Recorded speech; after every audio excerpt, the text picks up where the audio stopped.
ang hirap mong tumayo sa kama, matutulog na lang ako. Mas masarap matulog. Amen? Dahil puyat ka kagabi, dahil nasa bar ka. Ay, yun. Diba? Lord, na salamat sa reminders sa pagpapaunawa sa atin. Amen? That rivers of living water flowing from our hearts is the powerful anointing of the Holy Spirit that brings life to those that are spiritually dead. We should stir up that living water so that it would flow out and overflow out to bless others. Amen? Dapat nag-overflow na yan.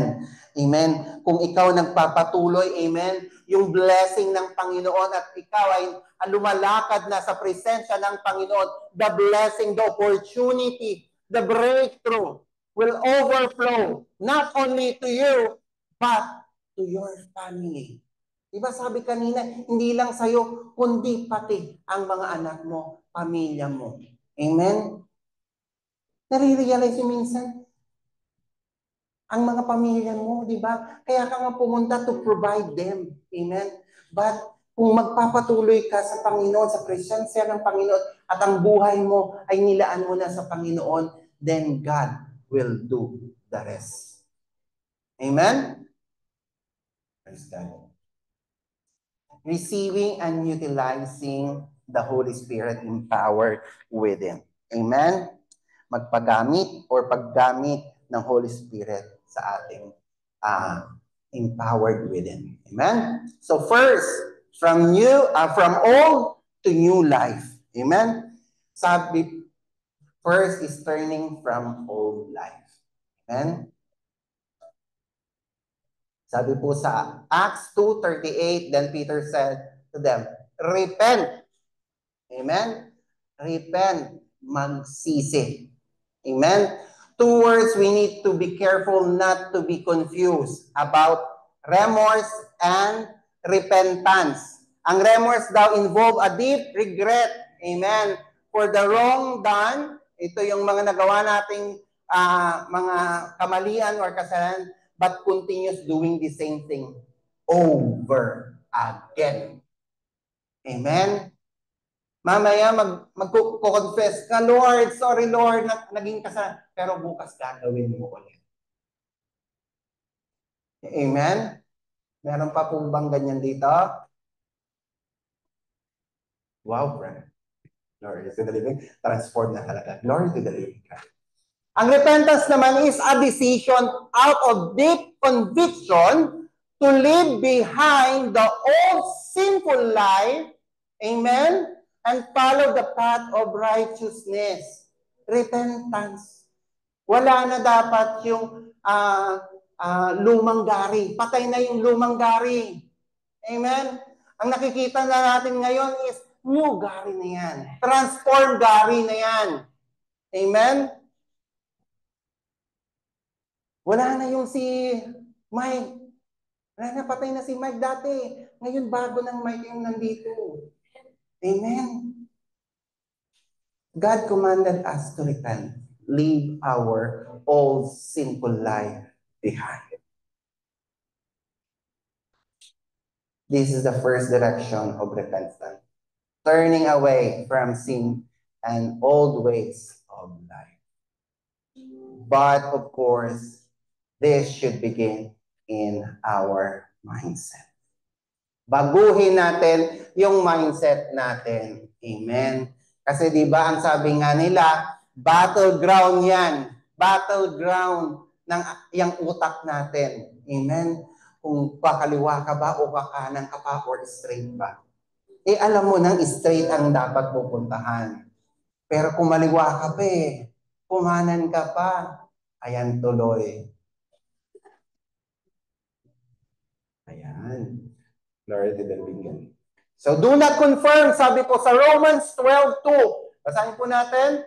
Do not conform to the pattern of this world, but be transformed by the renewing of your mind, that you will be able to test and approve what God's will, His good, pleasing, and perfect will. Amen? Alam na natin kung ano yung tama at mali. Diba? Amen? Eh bakit pa natin ginagawa kung alam mo ng mali? Kasi will mo yon, hindi God's will. Amen? Alam mo nga ang mali na, pinatulan mo pa. Amen? Alam mo lang ang hindi pwede sa'yo kasi may maintenance ka ng high blood. Kumain ka pa ng chicken skin. May suka pa. Amen? Kumain ka ng lechon, ang taas pala ng kwan mo, cholesterol mo. Mamaya, may sakit ka na, aray ko po. Oh, sino may kasalanan? Kasalanan ba yun ng kaaway? Hindi. Kagustuhan mo kasi yun eh. Amen? Magsha-shopping ako bagong sweldo. Pagdating ng second, third week, wala ka ng pera, iiyak ka ngayon sa Panginoon, Lord, bigyan mo ako ng pera. Ginawa mong bangko sa Lord. Amen? So do not confirm. Change your mindset. Amen? Huwag ka na pupunta ng mall. Wala ka na ng pera. Huwag ka na pupunta pag nakita mo yung pula. May sale. Pag yellow, further reduction. Mukhang maraming naubo. Malamig ba? Malamig kaya naubo? Amen? Hindi ka makalabas ng bahay dahil wala kang pangkilay. Ayaw mo lumabas kasi wala kang lipstick. Hindi naman kailangan kasi you are a created and son and daughters of God kasi kawangis ka niya. So maganda at gwapo ka. Kila Israel.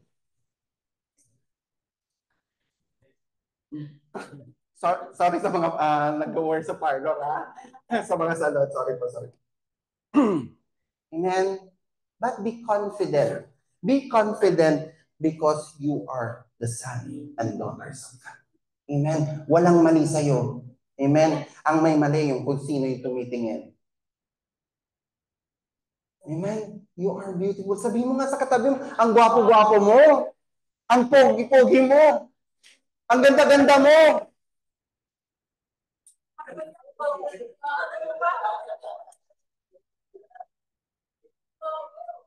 Amen. Anak ka na ng Diyos. You are a son and daughters of God. So you are confident dapat. Amen.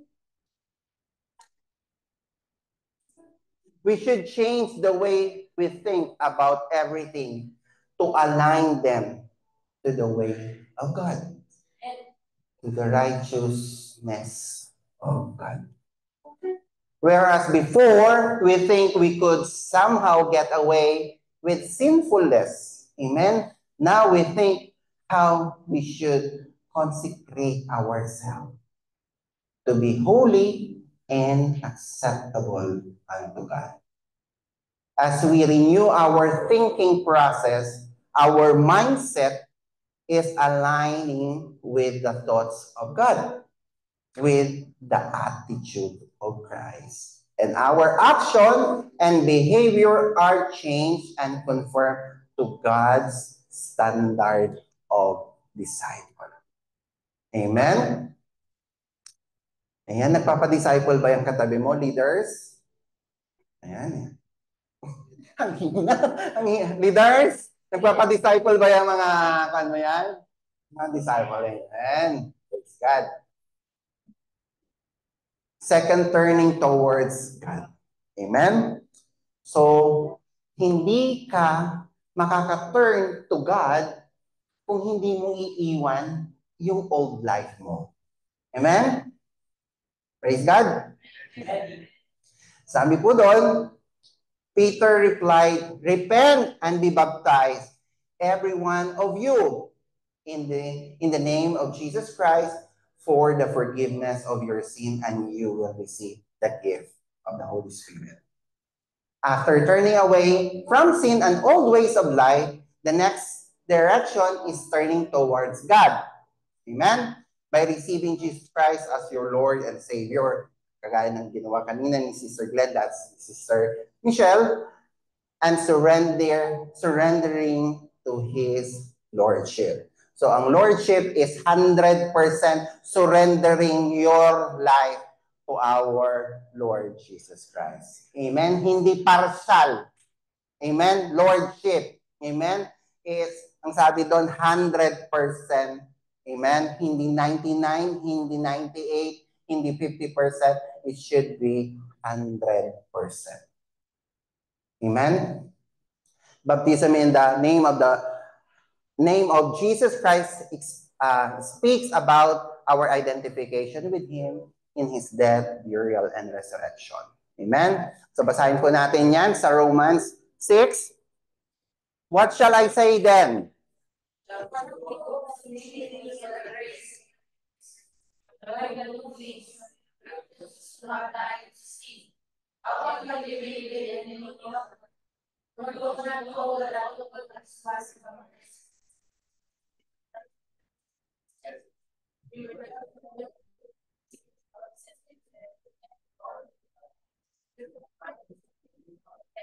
To the glory of the Father.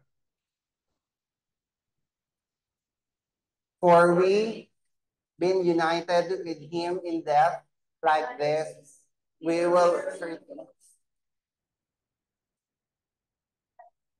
For we know that our old life still satisfied. So that the body whom I received by not away, and that which will not because anyone who has died has been set free from sin. Now, if we die in Christ, we live. We know this, guys. We cannot die again. Death no longer has mastery over them. The death has died for sin.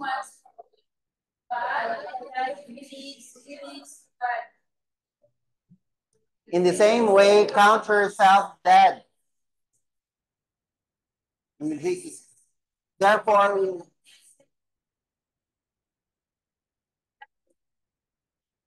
do not offer any part of yourselves sin.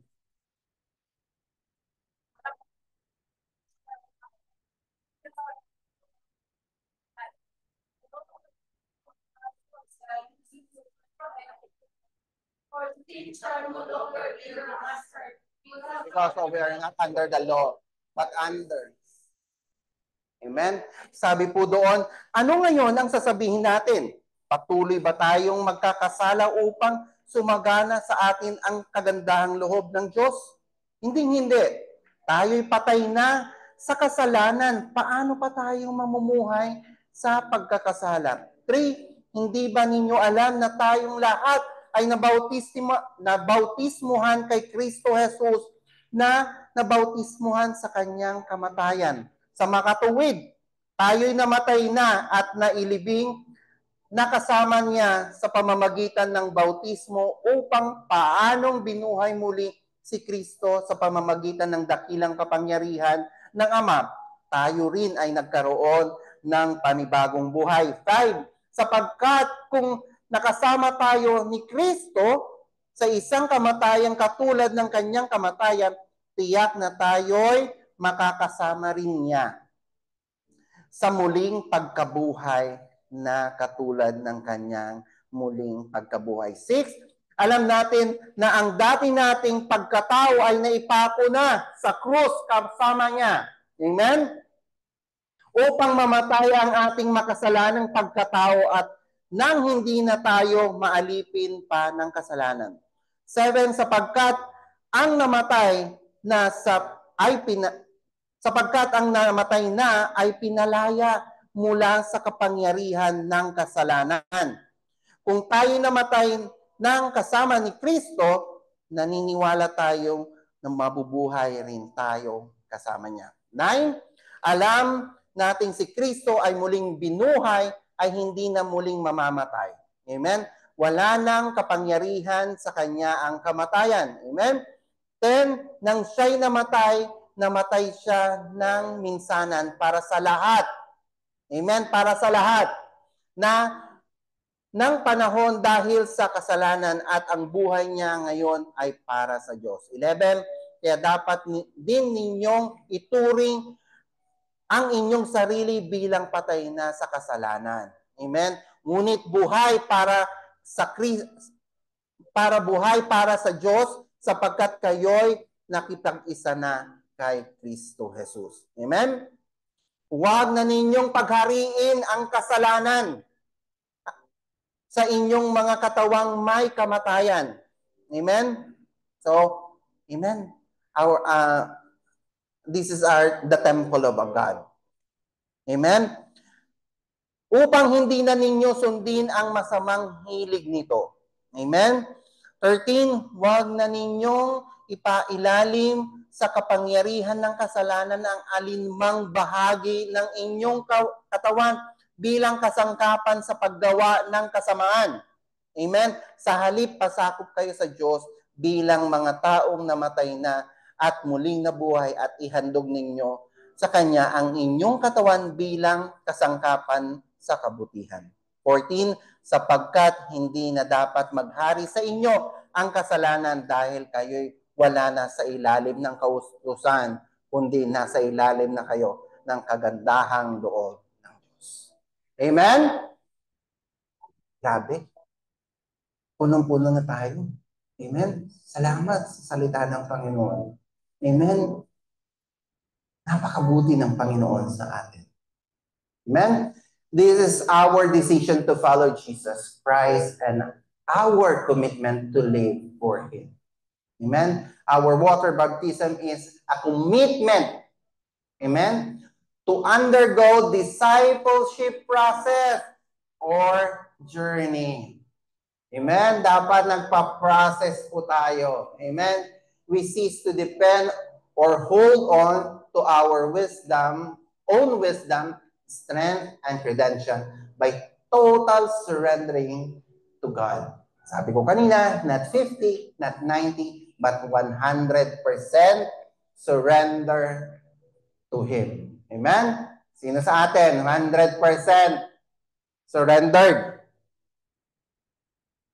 Amen. Salamat sa dalawa. O, anong nangyari sa iba? On process. Even ako po, I'm still on process. Amen. Pero on process, hindi ibig sabihin 5 years ka na on process pa rin, wala pa rin nababago, wala pa rin nakikita.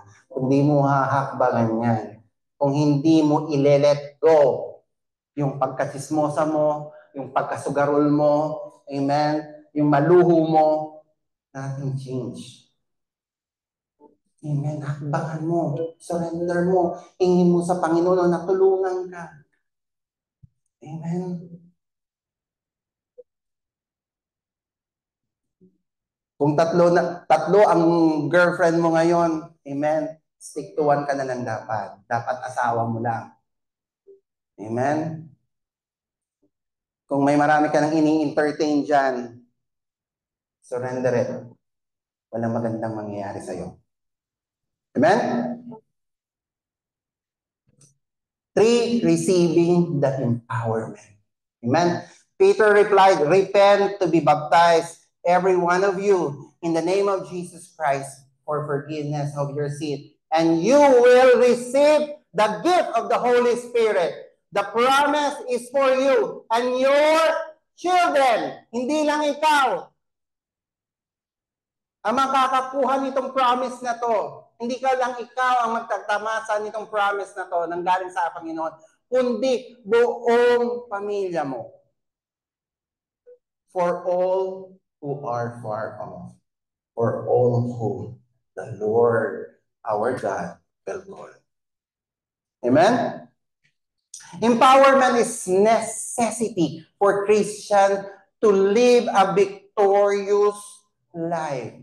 Sabihin mo nga sa katabi mo, hello, victorious. Amen? Mga victorious yan, mga overcomer yan. Amen? Napagtagumpayan nila lahat. Panginoon, salamat. Amen? We need a fortress of defense and armor for offensive against the enemy. The world lies in darkness. Amen. Pagkakaalam natin, nasa liwanag po tayo. Pero hindi natin alam, nasa darkness tayo. Nasa ilalim tayo ng kapangyarihan ng kaaway. Pagkakaalam mo, yung oportunidad na binibigay ng mundong ito, kala mo ito yung talagang oportunidad. Pero yung pala, mapapalayo ka lang sa ating Diyos. And we have enemies who tries to steal, kill, and destroy. Sabi po sa John 10:10, pakibasa po. Comes from the steal and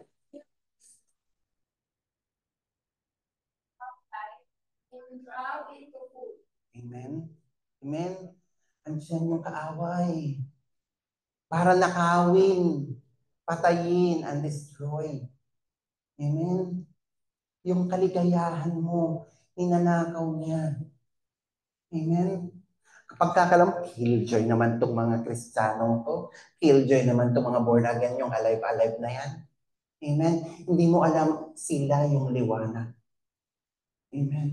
Na magbibigay liwanag sa iyong buhay. Kaya pasalamatan mo kung sino yung leader mo ngayon. Kung sino yung nag-invite sa iyo. Kasi through them, ikaw ngayon ay nahugot sa dark. Amen. Ngayon, lumalakad ka na. Amen. Sa liwanag. Amen? Mamaya, pasalamatan mo yung mga nag-invite sa'yo, ha? Tama ba? Okay? We need to empower to defend ourselves and fight. Amen?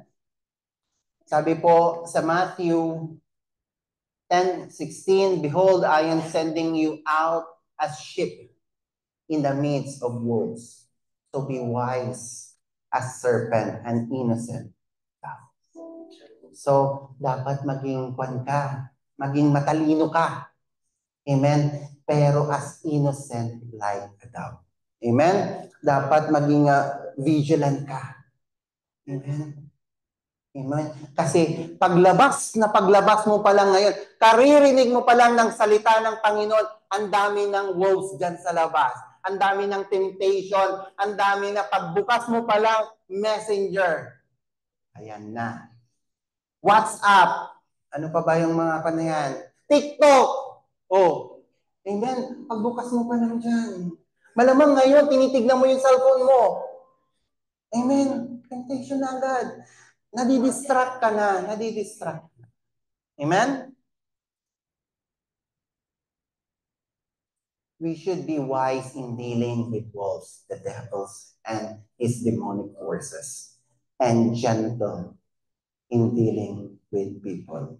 Amen? These days, more than ever, our need for dependence on the Holy Spirit of God's. Amen. Every minute, every second, we need His power to overcome. Amen. Sabi nga natin, amen, hindi natin kaya kasi nga tayo marupok, tayo mapusok. Kuya, nagmahal lang po ako. Asos. Amen? But you have the Holy Spirit na. Amen? Andyan yung mga kapatid mo to mag-a-advise sa'yo. Amen? Kaya ikaw, dapat lalo mong ilapit yung sarili mo sa Diyos. Lalo mong ilapit yung sarili mo sa mga nag-aapoy ang pananampalataya. At wala ni isa sa mga Kristiyano may na ba kayo? May nakita na ba kayo na Kristiyano na napariwara? Wala yon. Wala yun dito. Amen. Salamat sa Diyos. Amen. Lalo mo lang ilapit yung sarili mo sa Diyos at sa mga tao sa paligid mo. Pass. Pass. Yan. Sa conclusion na tayo. you already have experienced baptism and the Holy Spirit, in the Holy Spirit, stir up and use the gift. It is there awaiting for you to stir up yourself up. If you have not yet been baptized in the Holy Spirit, come to Jesus, Jesus Christ. He is the Holy Spirit baptizer. As in faith, receive and faith, in faith now. Amen? Sabi sa Matthew 7:7, ask and it will be given to you. Seek and you will find. Now, the door will be open for you. Amen? Brothers and sisters, I will give you a few minutes to reflect. Isipin nyo kung ano yung mga kasalanan, kung ano yung gusto nyo nang isurrender, kung ano yung mga bagay-bagay na bumubulo sa puso mo, na kung ano yung mga nagpapabigat sa'yo, kung ano yung mga balakid sa paghakbang mo sa presensya ng Panginoon. Siyasatin mo ang puso mo. Siyasatin mo ang puso mo kung may mga bagay pang mga basura, mga tinik, mga unforgiveness. Close your eyes, brothers and sisters. Reflect. Siyasatin mo kung ano yung gusto mo nang mawala na nagpapabigat sa'yo, yung nagpapahirap sa'yo. Siyasatin mo ang bawat puso. Hilingin mo sa Diyos. Kung may nararamdaman ka, sakit sa iyong katawan, ask the Lord. Hingin mo sa Diyos ang kagalingan. Hilingin mo sa Diyos kung ikaw ngayon ay nakatali pa sa maling relasyon. Kung ikaw ngayon ay nakatali pa sa mga kasalanan, adultery, nanonood ka pa ng porn, sa mga bisyo, sa mga nakakasira sa iyong katawan. Gather it. Kung ready ka na, pwede kang lumapit sa Diyos. Kung ready mo nang i-let it go, surrender sa ating Diyos.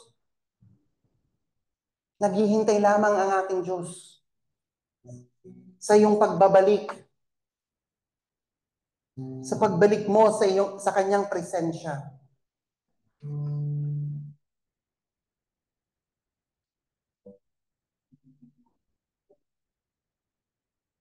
Sabihin mo sa Lord na makasalanan tayo, magpalinis ka.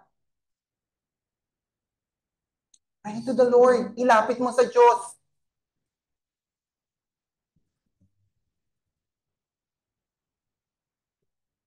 Kung ready ka na, kapatid, pwede kang lumapit sa altar and pray to the Lord. Panalangin mo sa Panginoon at let it go. I-surrender mo. Humingi ka sa Diyos ng kalakasan.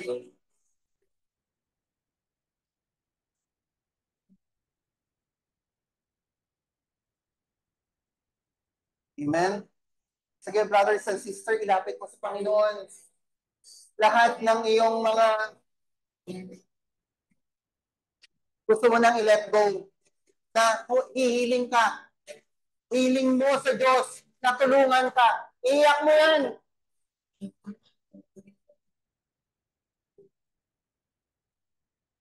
Kabandahalan mo. Sabi na sa salita ng Panginoon, ask! Sabihin mo sa Panginoon.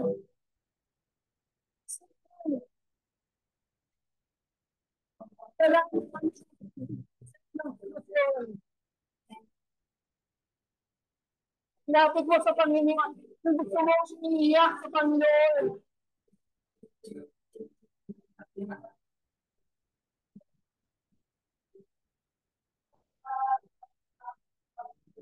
Panalangin mo sa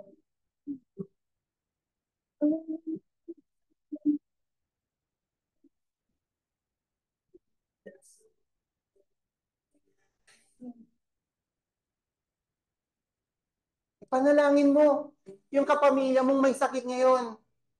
Yung mga kapatid mong nangangailangan ng panalangin. Pray sa mga kasamahan mo sa bahay na kailangan ng panalangin. Alam ko, kailangan natin ng panalangin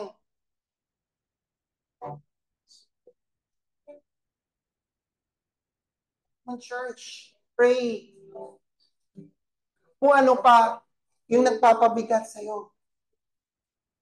Huwakan mo ang puso mo. Yung puso mong sugatan. Yung nasugatan. Yung mga pinakamamahal mo pa. Yung sumugat dito. Sa hindi mo mapapayag na nagawang ka ng kasalanan. Surrender.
Answer.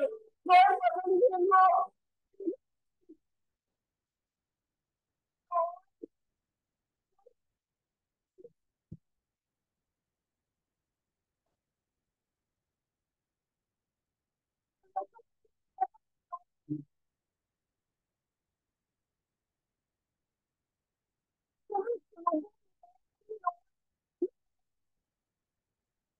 Sabihin ng kamatayan ngayon, Lord, nasa dying bed sila, nasa ospital, Panginoon, kailangan nila ng kagalingan, Panginoon. Kailangan ng pamilya ko ng pera, Panginoon.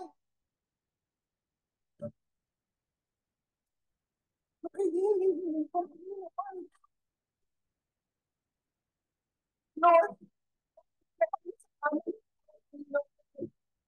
sa Panginoon, ang aming pangunawa, Panginoon. Panginoon,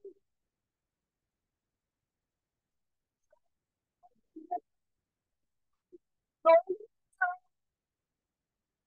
yun ang pamilya ko ay safe, Panginoon. Ilayo mo sila, Panginoon.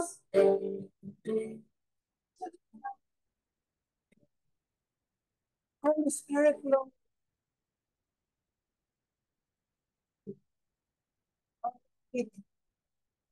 Sa Panginoon.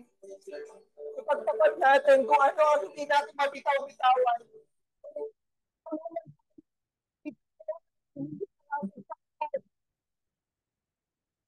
Ibahin mo na ang patay na dating ikaw.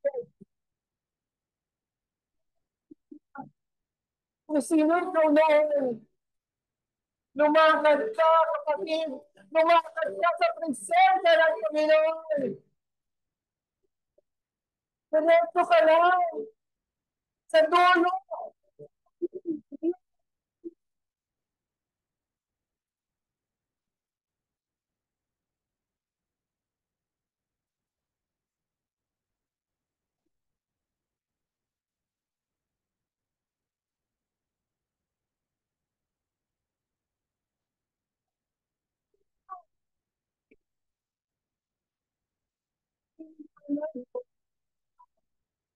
Diyos.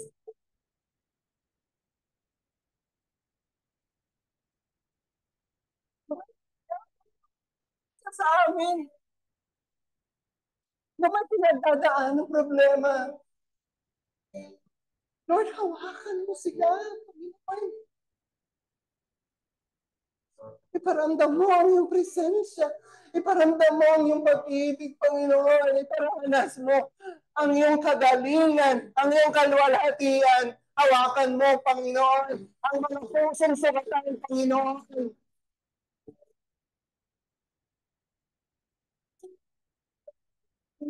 Ang mga luhang dumadaloy sa aming mga mata, Panginoon.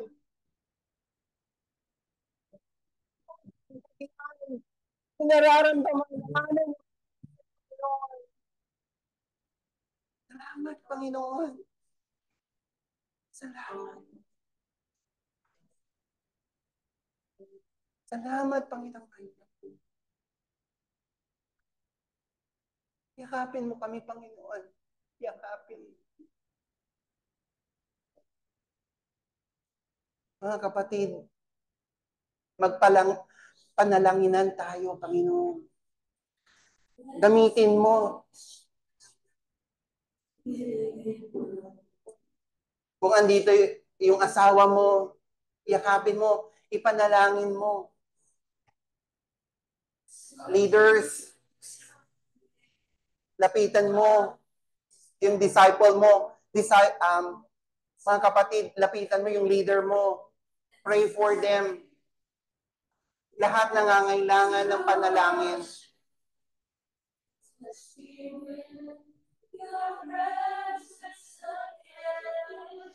Saturate this place, Holy Spirit. Yes, Holy Spirit, flow. Holy Spirit, flow. Move each one of us. Jesus. Yes,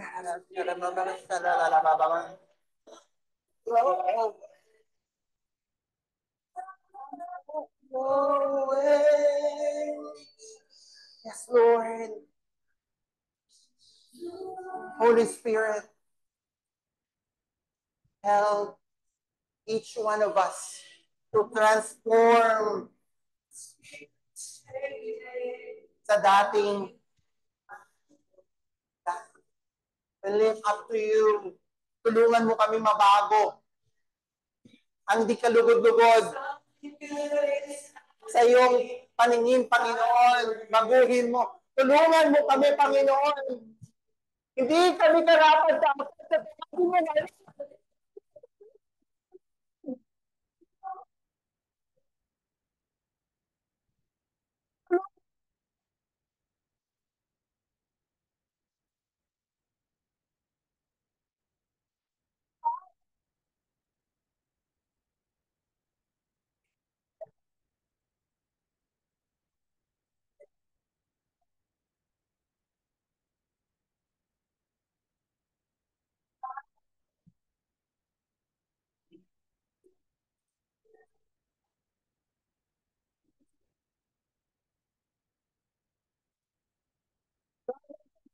Stay up.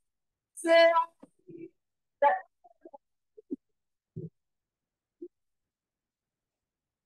Yes, there's potential. Speak. Speak now. Holy Spirit.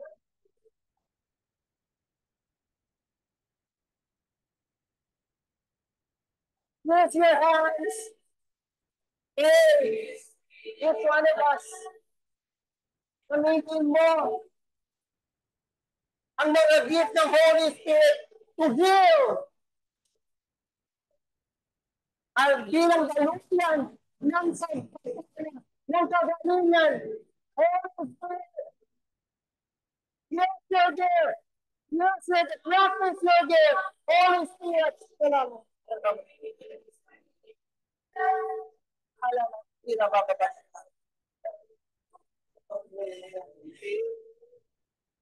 Hallelujah. Praise. Acknowledge the presence. of the Holy Spirit in your life. Now,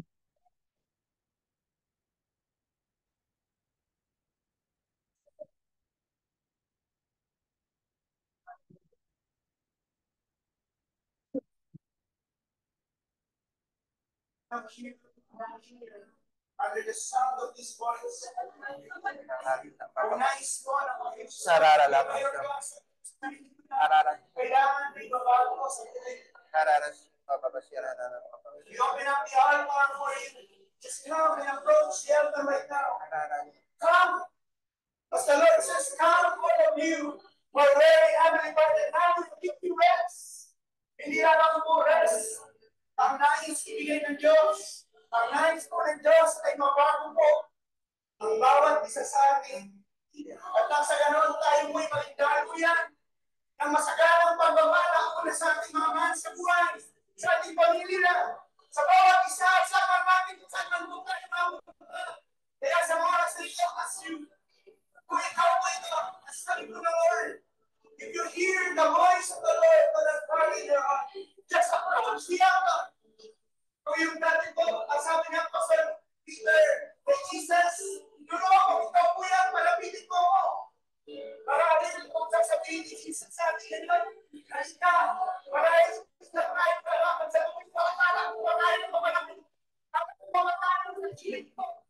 Sa oras na ito, alam mo sa sarili mo na mayroong dapat mabago, mayroong dapat mapagtagumpayan. Just go, approach the altar right now. Just a step of faith. Just come, approach the altar, church. Come, just a step of faith.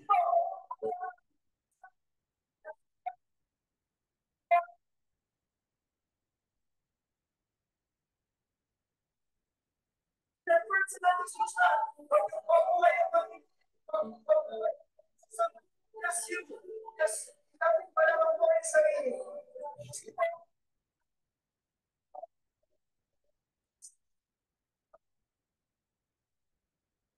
Please. Feel the air that breathe. Power and